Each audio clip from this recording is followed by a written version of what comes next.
Bonjour à tous, c'est Cécile Albaret, bienvenue sur ma chaîne YouTube, la classe de Cécile. Aujourd'hui, on va travailler sur la représentation du quadrillage. Donc, avant de faire le quadrillage, c'est important pour l'enfant d'avoir au préalable réalisé des traits horizontaux, des traits verticaux, pour après associer ces deux gestes graphiques pour arriver au quadrillage. Aujourd'hui, on va s'intéresser surtout à la représentation du quadrillage et puis plus tard au tracé. Mais avant le tracé, comme je l'ai dit au préalable dans d'autres vidéos, il est vraiment très important en maternelle de faire un gros travail de représentation. L'enfant a besoin de mettre du sens dans ce geste, l'enfant a besoin de comprendre le sens du graphique en question, donc là ça va être le quadrillage. Donc aujourd'hui, c'est parti pour la représentation du quadrillage. Souriez, apprenez.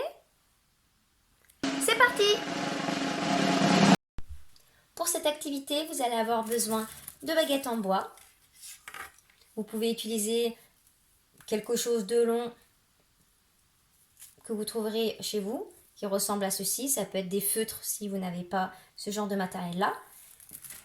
Et puis des petits objets. Donc moi je vais utiliser des perles à chauffer, mais vous pouvez utiliser d'autres petits objets. Ça peut être n'importe quoi, ce qui pourra aller dans le quadrillage.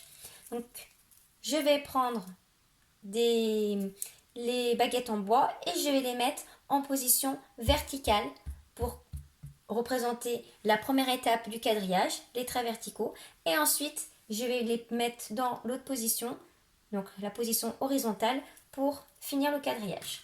C'est parti. Donc là, on avait vu lors de vidéos précédentes que le trait vertical devait bien être en position debout, comme on a l'habitude de dire aux petits, mais c'est important quand même de leur dire les vrais mots. Donc là, en position verticale. Donc de haut en bas, bien droit. Voilà. Et ensuite, je vais en mettre plutôt que 4, voilà. Et ensuite, en position horizontale. En haut. Alors, comme vous l'avez constaté, j'ai oublié de le dire, quand vous positionnez les traits verticaux, on commence par la gauche et on va vers la droite. Ensuite, pareil. Pour les traits horizontaux, on commence en haut et on descend.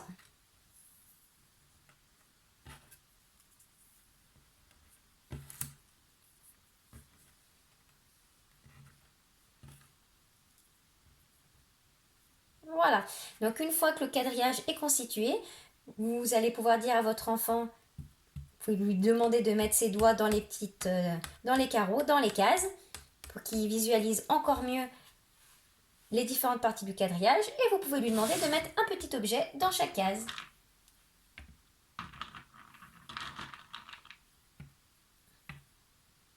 Après, ce n'est pas obligé que ce soit les mêmes objets sur tout le quadrillage. Vous faites avec ce que vous avez à la maison. Ça peut être des pièces de monnaie.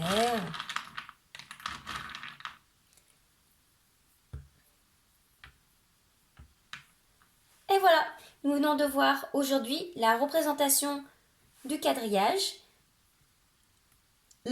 Pour la vidéo suivante, nous verrons plus précisément la représentation du quadrillage avec des bandes de papier.